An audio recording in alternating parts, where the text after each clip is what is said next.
Assalamu alaikum wa rahmatullahi wa barakatuh, everyone. How's everybody doing today? Um, we are right here once again at the finish line, night 28, mashallah. And likewise, we were on hadith number 28 as well. So let's jump right into it, inshallah.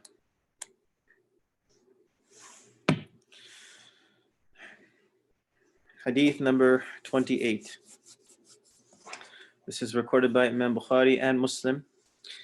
قال رسول الله صلى الله عليه وسلم لا يدخل الجنة قتات لا يدخل الجنة قتات. The slanderer will not enter paradise. The slanderer will not enter paradise. Meaning the one who is a slanderer, who is qattat? The Prophet ﷺ was asked. It is the one who is a backbiter. Those who backbite are considered slanderers, qattat. So this is something I had to mention, the 30 hadith, because it's one of the biggest problems of our community, of our ummah, and just humanity in general, even Muslims or non-Muslims. Backbiting, slandering each other, saying bad things behind people's backs. It goes on far too often. Now, does this mean that everyone who backbites will not enter paradise? Well, keep in mind, we all may be messed up at some point, and we said something behind someone's back, but we should do a couple of things. First and foremost, ask for tawbah. Ask Allah subhanahu wa ta'ala to forgive us for it. Secondly, if the person happened to find out, then you should ask for forgiveness from that person. If that person didn't find out, then you should at least tell the person you said this to, you said something bad about regarding a particular person. You should say something nice about them. Say, you know what, I didn't really mean that. This person's really nice, or this person's good. I shouldn't have said what I said. So if you don't mind, don't say anything. You need to do some service recovery there, as they call it in the business world. You need to go back and kind of fix the situation. It's not enough that you do tawbah, especially if the person knows that you were backbiting them. A lot of times they may even confront you. Hey, did you say this about me?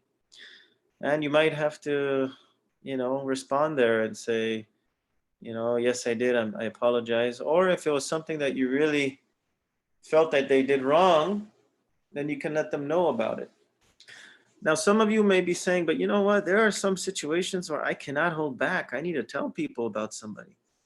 I have to let them know that they did something wrong. So the scholars actually mention 6 categories, 6 types of situations where it is actually permissible for you to say something in the absence of someone. So I'll go over those 6. This is very important because we have to know this, so that we don't fall into blame. Also, so you know that in certain situations, it's actually not only permissible, but even, it's an obligation for you to speak up. So the first one is mutadhallimin, someone who is oppressed. Someone who is oppressed. If you are oppressed, it is not considered backbiting if you go to the judge, if you go to an imam, if you go to an authority to seek justice. You let them know, hey, this person did so and so to this person did such and such an act to me, and I want to report it to you, or what should I do? This is not backbiting. There is no backbiting considered here. This is actually from the Quran. Allah subhanahu wa ta'ala says, لا يحب الله الجهر بالسوء من القول إلا من ظلم. Allah does not like publicizing of bad deeds except for the one who was wronged. So There is nothing wrong with this situation. In fact, you should seek justice, especially if it's something bad. We're talking about oppression here, okay? We're not talking about, oh, he looked at me. He rolled his eyes at me. I don't like that. Stop bothering me. That's not oppression. Someone might be bothering you, and they should stop, but it's not at the level of oppression. You shouldn't bother people, by the way. This is, of course, things that kids do amongst each other. They'll get into petty fights here and there. But for the kids, guys, you gotta relax and don't do things to bother each other. All right. And if you know something bothers somebody, then stop doing it. So the first situation, oppression. If you are oppressed, if someone really harmed you physically, they put you under blackmail. Um, and, it could be even a serious verbal assault. And some people get verbally assaulted regularly. That is not healthy. That can really harm people. People can get into severe health conditions because of that. You don't have to tolerate that. You can let someone know that this person verbally abuses me over and over. And that imam, that judge, whoever that person may be, that authority, can inshallah counsel the person and let them know, hey, you need to stop this. And inshallah they do. But so that is the first situation, oppression. There is no holding back if you are oppressed. All right. Number two, mu'arrifin. For the sake of identification, sometimes you may describe someone so that they could recognize them and point them out or receive them.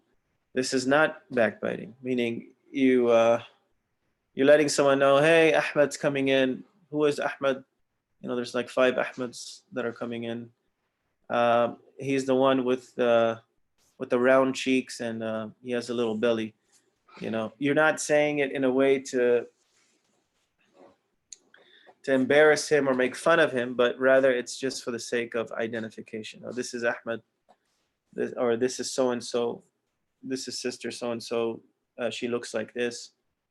Um, she has this color eyes, this color skin. You're doing it just for the sake of identification. It cannot be with the intent to ridicule and make fun of someone. But if you're simply describing them for the sake of identification purposes, there's nothing wrong with that. And that happens sometimes. You may describe someone in a certain way and someone may say, oh, why, you didn't have to say that. That was offensive. Well, no, that was not my intention. I'm just letting you know what he looks like, so you know what to expect. But there can be many more examples of that, by the way. But just remember, the intention should be for the sake of recognition or identification.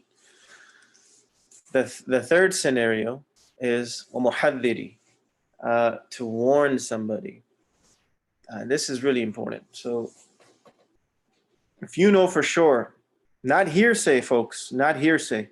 You cannot go by hearsay because there's a lot of hearsay. People say all random things. But if you know for sure that dealing with someone, there is a danger, let's say a business transaction, you know that this person will rip you off, or you have an experience being ripped off by this person, bad business transaction, or personally someone that has dealt with this person and they were ripped off, it is okay for you, and actually it will be very wise for you to inform another person that is going to engage with this person in a business transaction, to let them know, hey, you know what, I just want to let you know, you can continue with whatever you're doing, but just keep in mind this happened with somebody, so I don't want you to fall into a trap or get hurt or or get ripped off.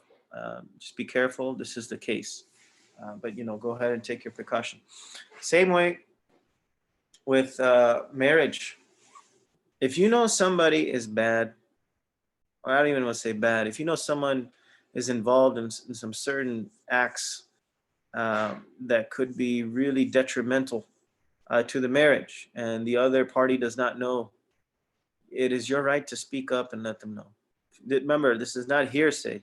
If you know for sure, you can let the other party know, and you are actually doing them a favor. You are not um, you are not held responsible or accountable for backbiting here. No, but this is actually even your duty in some cases to speak up, especially if you're asked an opinion, and you just want to hold back and say, "Oh, no, mashallah, this person is great. He's a great brother. She's a great sister." But in the back of your head, there's some things that the other person should really know, and maybe they didn't know, because people like to conceal things when it comes to marriage. They don't like to spill the beans. They don't want to be really open about themselves when they should. That's wrong. But if you as a third party know about something, then it is your duty to speak up, because what will happen then later? The couple gets married and then they end up divorcing. And there's so many cases where this has happened within like days or even a week, sometimes a week, a month. And it's due to a terrible misunderstanding, not just misunderstanding, misinformation or lack of information. People were not honest. So, if you know about cases like this where people are not being honest, um, then you have to speak up. You can't stay silent. So many cases I know of personally, um, multiple cases where people were not honest, and it ruined the marriage. Don't try to portray yourself, number one, as someone who you are not. And number two, be open about things that would surprise the other person, or create a conflict. Be as open as possible. Also, if you're in that third party position where you are asked an opinion about someone, then be honest about it. Guys, don't, you are actually committing a sin if you say otherwise. If you say, "Oh yeah, mashallah, this person is great," and something bad is going on, now you are responsible. You will share a blame in this. So don't do that. Be honest. And if you have to warn someone, then warn them. But remember, on sound information, not hearsay. Some people just do it on hearsay. That's dangerous. They don't have sound information, but they're jealous or they have a problem with someone, and they'll do something to break a marriage. That is terrible. That is horrible. That is a crime. That is actually qattat. Now you're slandering someone because you didn't have knowledge, but you wanted to break something up, and just do whatever personal reason that you had. Um, Now you have fallen into a very bad category. Um, so that's the third exception. Number four, وَلِمُظْهِرٍ فِسْقًا. Someone who openly sins, openly. Look, we all sin. Okay, we all make mistakes. We all make mistakes on a daily basis. Some mistakes may be really bad, some may be minor, but sometimes some people may not even care, and they'll do things out in the open without any remorse, without any shame. In these cases, it is okay to inform someone about something. Meaning this person is doing this openly. This person's openly drinking, not secretly. This person is openly committing acts of fornication.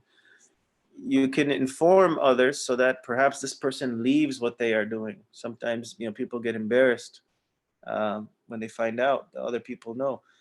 But the reality is, if someone is doing something openly, they already don't care much. So in this case, in order to warn others, this person is doing something wrong, you can say it. If it's being done out in the open, remember, if you caught someone doing something privately, you cannot reveal that.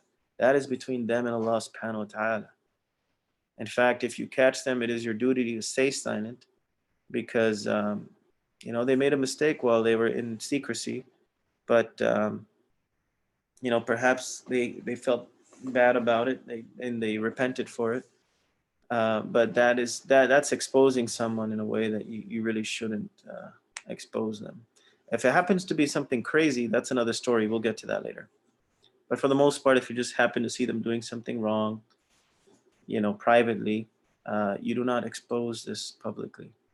Uh, but once again, if someone is doing something out in the open, there's wisdom behind it. Because number one, in Islam in general, if someone sins openly, it encourages others to sin. If people are doing things out in the open without any shame, without any hesitation, without holding back, it's going to encourage someone else to do that. So that's why we speak up. That is the reason why, so that we don't spread this fawahish, we don't spread this type of evil and badness and so forth. It is for the sake of protection of the community at large. Okay. It is not to simply expose the person. That is not why. No. If that was the case, then we would expose secret deeds too. But we're not supposed to expose secret deeds. So, um, keep that in mind as well. The next exception is وَمُسْتَفْتٍ. Someone seeking a fatwa, seeking a religious ruling, you can mention a scenario to a mufti, a qadi, an imam, and this is not considered backbiting because you're trying to get to the bottom of the situation. You want the right and correct ruling. You cannot leave out details when you try to seek a ruling. If you sometimes provide general information, you'll get a general answer. But if you leave out specifics, it could have changed the answer. It could have changed the ruling. So in those situations, sometimes you have to describe people specifically and specific things they did so that you get the correct ruling. But this is not considered riba because you are doing it for the sake of extracting a ruling from a mufti or a qadi or an imam. And this is absolutely permissible. And you're doing it for that sake, not to expose them, of course. Once again, when you go to a mufti or a qadi, they're not there to listen to you exposing anyone in the first place. Hopefully they're not, there shouldn't be. But their job is to issue a ruling based on the information you give them. So in this case, it is not considered riba. And then the last situation, which I kind of hinted at earlier, وَمَنْ طَلَبَ الْإِعَانَةَ وَمَنْ طَلَبَ الْإِعَانَةَ فِي إِزَالَةِ مُنْكَرٍ في إزالة منكر. And then seeking help to remove some type of harm, some type of evil. So if you know there is a situation that's going to go down, a very dangerous situation where someone is going to harm somebody or harm people or do something really bad, and even if you happen to see this in secrecy, right? They were doing it secretly. It is your job to report it. This is not something that you stay quiet about. We mentioned earlier when people commit mistakes in secret, you don't expose them. Yes, but if they are planning to do something bad where others will be harmed, you have to speak up. This is not acceptable that you remain silent. In fact, it's an obligation that you speak up. If you know someone is going to harm someone, someone's going to rip someone off, someone is going to do something that can harm the community at large, these are situations where you must speak up. You must speak up. This is not acceptable to remain quiet.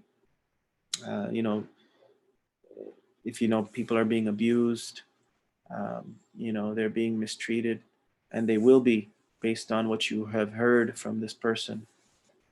It is your job to seek protection for them and prevent them from doing this as to the best of your ability, inshallah. So those are some exceptions there that the scholars have mentioned, 6 exceptions. Aside from that, should not be committing acts of ghiba. People just do it for the sake of, socializing sometimes. They have nothing else to talk about, so let's start making fun of someone. Oh, that guy, he's a loser, man. What a loser guy. He's no good for nothing. Or this sister, my God, when she opens her mouth, I just want to cringe and cover my ears. I can't stand her voice. My God. Keep those comments to yourself. Sometimes it's hard. I know some certain people might annoy you, but you have to keep it in. There has to be some benefit by you bringing it up. If you're trying to tell someone about something so that they can fix the situation, or so that they may know, so they don't fall into the same trap. These are obviously exceptions that we mentioned, but for the most part, guys, a lot of people just trash talk for no reason, right? They're trash talking others for the sake of gossip. Because people love gossip. You know, we go to a grocery store and you're paying for your food, and what do the stores do? Subhanallah, this is so bad. But they know people love it. They'll put gossip right there in the line. So as you're paying for your food, you're reading about random stories about people, right? Celebrities, and they get you to read it and look at it, and maybe even buy the magazine. Or you'll read something. You'll read a headline and you say, "Oh my God, did you know so and so is doing this?" My goodness, it's a really bad thing, and it's encouraged, unfortunately, in society. But this is not something we need to encourage or keep ourselves involved in. If you fall into the mistake, ask Allah subhanahu wa ta'ala for forgiveness. And if you felt that you have really hurt someone or damaged their reputation, then it is your job to fix it. Brothers and sisters, you cannot ruin someone's reputation and then just ask forgiveness from Allah subhanahu wa ta'ala. This does not work this way. It, you are fooling yourself. I'm telling you right now, if you think you can get away with that, or you can say something so bad about someone, um, or damage their reputation, and offend them to such an extent where you don't even ask forgiveness from them, and you simply ask it from Allah. Allah may still forgive you. He is Ghafur Rahim. But if that person doesn't forgive you, you're in trouble on the Day of Judgment. And if you truly harm them, you're in trouble. So, ask for forgiveness. You gotta be humble enough to do that, especially if you know it harmed someone, it messed up their reputation. Some people sometimes do such bad things, they prevent people from getting jobs. In some cases, I mentioned marriage, where they said things untrue just so that the person wouldn't get married. These things are really bad. And if they find out, then you got to seek the forgiveness from that person and try to repair the reputation as much as possible. If you said something bad about them in a large gathering, then in a large gathering, say something good about them, that, hey, this person is so-and-so. So this is a serious problem that everyone should really pay heed to. Okay, we have a question here. Salam. Yes, trash talking is a major problem, but lately people now trash talk in front of you. It's annoying and very hurtful. I've been hurt so much by someone talking to me like this. This is very bad. You should not be. I mean, first of all, trash talking is bad, as we mentioned, but to do it in front of someone's face, that is oppression. That is verbal assault. And that's one of the exceptions. Mutadhallimin, someone who is oppressed.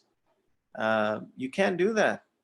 You can't do that. And if you do that to someone, they have the right to speak up and let others know that this person openly trash talks, and they're not stopping what they're doing. The first thing you should do is obviously advise them to stop before even spreading it. Talk to the person first. Hey, hey, so and so. Yeah, I really don't like the way you're talking to me. Can you please calm it down? I really feel bad. I don't like it. I don't find it nice at all, and you make me uncomfortable. So I'm asking you for the sake of Allah to stop. You got to be open with them. Don't hold back. Don't hold it in either. If you know that they are doing something over and over, they're trash talking you, um, you know, you can, if it's a one-time incident, I get it. Okay, you want to stay quiet, fine.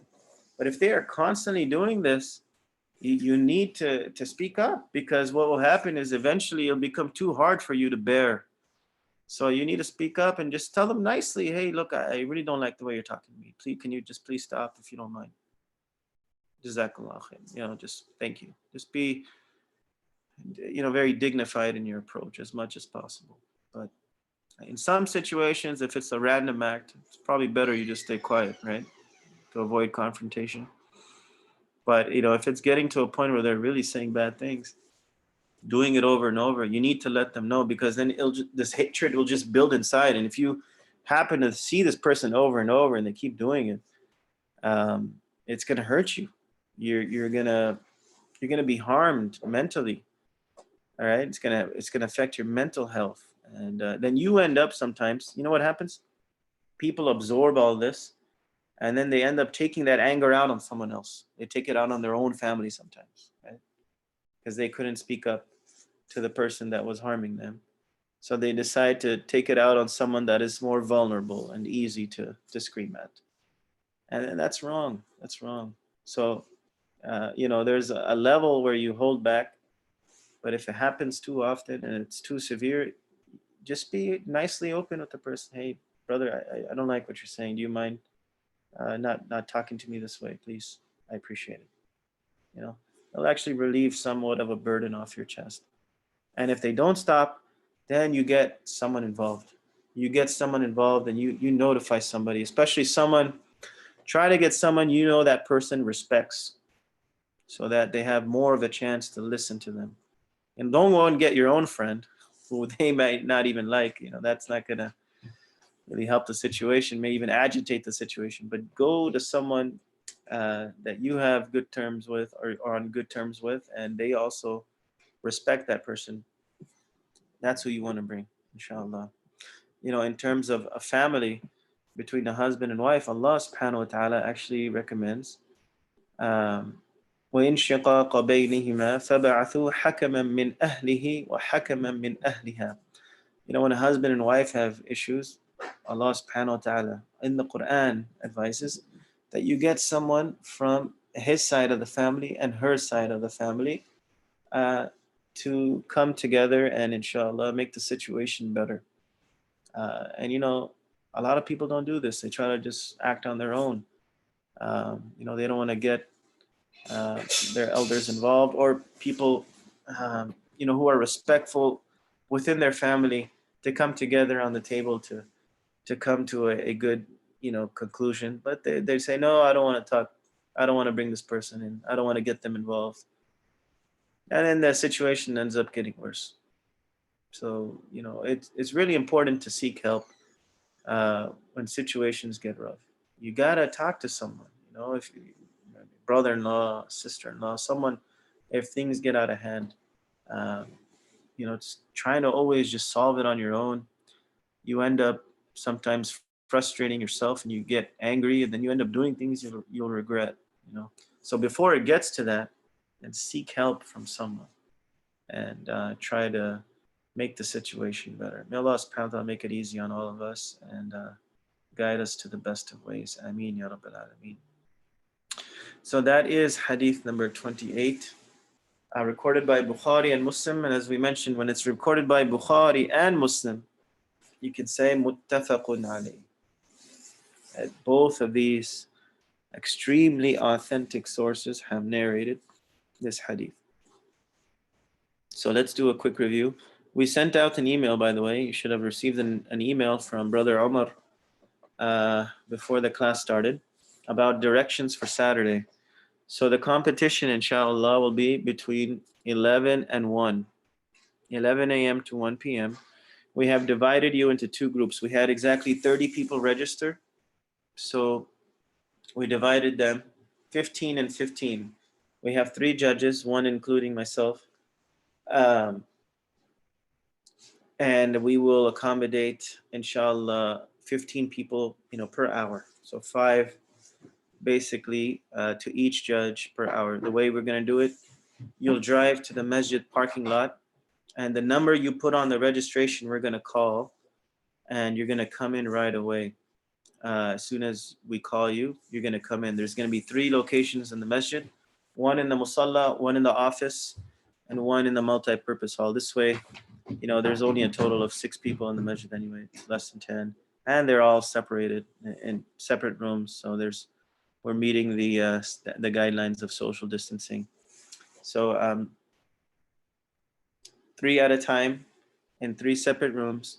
Once one judge is done with the contestant, they will immediately call the next contestant to come in. So you'll have a 1-hour window, and then you'll be called within that hour, 11 to 12. Obviously, the first 3 you'll know before 11. We'll let you know. Hey, these are the first 3 people. Come on in to this area, and we'll begin immediately, inshallah. And then the plan is for that evening, between Asr and Maghrib at 5:30, we will announce the winners, inshallah. So we will inform you about returning at 5:30, inshallah. We'll give you instructions that day. But that is the plan, inshallah. We're going to give these rewards out before before Eid, inshallah. So you get to enjoy yourself there. In fact, you'll get it right before Eid because technically Eid starts at the adhan of Maghrib. So and Saturday is the last fast. Sunday, inshallah, we have the Eid prayer. Um, we'll send out details on the Eid prayer, but what we're gonna do is live stream it from the masjid. We'll have takbirat. We'll have the salah. The salah, inshallah, we'll put it on the video, but you go ahead and pray it on your own, and then we'll have the Eid khutbah. We also will give you instructions on how to pray the Eid prayer. It's very simple, but we'll send instructions for that as well too, inshallah. All it involves is extra takbirat in the first rak'ah and second rak'ah. There's nothing else involved. It's like any two rak'ahs that you pray, but with additional takbirat. 7 in the first, 5 in the second. There's some variations, some differences of opinion, which are all correct, by the way. But we'll do 7 in the first, 7 additional in the first, and then 5 in the second. And then you read, of course, Surah Al-Fatiha, and then another surah after Fatiha, and you recite it out loud. Try to do it in jama'ah with your family. And as soon as you're done, you just tune in, and we will live stream the khutbah. And then inshallah, try to enjoy the day as much as you can. Try to make the best out of it. It's supposed to be a joyous day where the community comes together, but obviously, the situation is a little different this year, but we'll try to make the best of it, inshallah. So let's do a review. This is going to be our, let's see, we only have 2 more reviews. So today, tomorrow, and Friday, and that's it. Friday, we have Khatm al-Quran, by the way.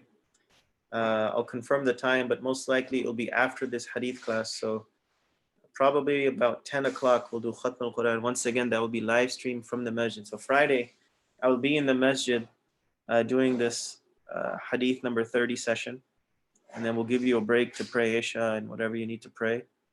And then we'll start, with the Khatm al-Quran, which I plan to do in Salah, in the Witr prayer. So try to pray your prayers before that if you can. If you don't, no problem, because you're not supposed to follow while I'm live streaming anyway.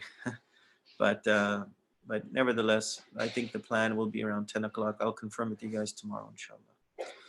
So let's do a quick a review here. Remember, when you're coming on Saturday, you're going to say the hadith in Arabic. You're going to say the translation and then the source. You can say it in different ways if you want to. I'll give you an example for like the first hadith. You can say, قال رسول الله صلى الله عليه وسلم الدين النصيحة. The religion is sincerity, recorded by Muslim. Or you can say rawahu Muslim. Or you can simply just say Muslim, knowing that that is the source. Or you can, and for the Arabic portion, you can say, instead of saying قال رسول الله, the Prophet ﷺ said, you can simply say the hadith, ad-din nasiha. Just if you want to stick to the text that we taught here, that's fine too. That would be a minimum requirement. So just you can do that. Ad-din nasiha, the religion is sincerity. Rawahu Muslim, or you can say narrated by Muslim. All of that works. Okay? So I'll do the minimum form right now. I'll try to run through it. Hadith number 1, ad-din nasiha, the religion is sincerity. Muslim. Hadith number 2, ad-du'a mukhul ibadah, supplication is the essence of worship. At-Tirmidhi. Hadith number 3, al-mar'u ma'a man ahabba, a person will be with whom he loves. Bukhari and Muslim. Hadith number 4, hubbuka shay'a yu'mi wa yusim, your love of something might render you blind and deaf.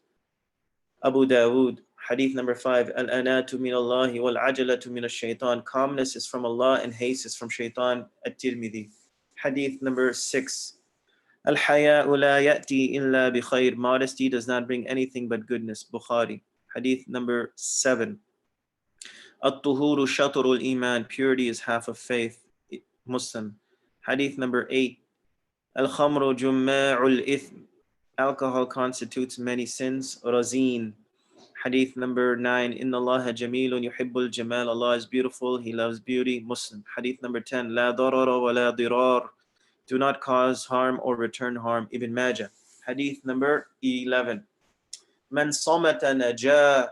Whoever is silent has been saved. At-Tirmidhi. Hadith number 12, La taghdab, do not be angry. Bukhari. Hadith number 13, Anzilun nas manazilahum, treat people according to their status. Abu Dawood. Hadith number 14, Man lam yashkurin nas lam yashkurillah, he who does not thank people does not thank Allah subhanahu wa ta'ala. At-Tirmidhi. Hadith number 15, Inna dhulma dhulumatun yawm al-qiyamah, verily oppression will be darkness on the day of judgment. Bukhari. Hadith number 16, Yassiru wa la tu'assiru wa sakkinu wa la tunaffiru. Make things easy for people, do not make them difficult. Make them calm and do not repulse them. Bukhari. Hadith number 17. Lu'ina abadu dinar wa lu'ina abadu dirham. Accursed is the slave of the dinar and the slave of the dirham. At-Tirmidhi. Hadith number 18. Man ghashana falaysa minna. Whoever deceives us is not from us. Muslim. Hadith number 19. Inna min al-bayani la sihra. Verily in speech there is magic. Bukhari. Hadith number 20. Inna min ash-shi'ri hikmah. Verily in poetry there is wisdom. Bukhari. Hadith number 21. Al-majalisu bil-amana. Gatherings are to be kept confidential. Abu Dawood. Hadith number 22. Sayyidul qawmi fi safari khadimuhum. On a journey, the leader of the group is their servant. Ibn Majah. Hadith number 23. Ad-dunya sijnul mu'mini wa jannatul kafir. The world is a prison for the believer and paradise for the unbeliever. Muslim. Hadith number 24. Qul amantu billahi fastaqim. Say, I have faith in Allah and then remain steadfast. Muslim. Hadith number 25. Laysa minna man lam yataghanna bil Qur'an. He is not one of us who does not recite the Quran in a pleasant voice. Abu Dawood. Hadith number 26. Ballighu anni walau ayah. Convey from me even if it is a single verse. Bukhari. Hadith number 27. Yadullahi ma'al jama'ah. The hand of Allah is with the united community. At-Tirmidhi. Hadith number 28. La yadkhulul jannata qattat. The slanderer will not enter paradise. Bukhari and Muslim. So with that ends our session. And as we always do, we end with a supplication. So yesterday we learned a new one. It is Subhanallahi wa bihamdihi, Subhanallahil azim. اللهم إنا نسألك الهدى والتقى والعفاف والغنى يا ذا الجلال والإكرام. Allah, we ask you for guidance, for taqwa, for being God conscious, being always aware of you, having the taqwa of you. And then we ask you for chastity, and we ask you for contentment, to be happy with our situation, what you have given us. Beautiful dua from the sunnah. So inshallah you've learned that as well. We've sent it yesterday on the group. And that concludes our session for tonight. So be sure to tune in tomorrow night, hadith number 29, just 2 more left at 9 p.m. inshallah, and I'll give you more clarity on the time for the Khatm al-Quran tomorrow night inshallah. Jazakumullahu khairan. Wassalamu alaikum wa rahmatullah.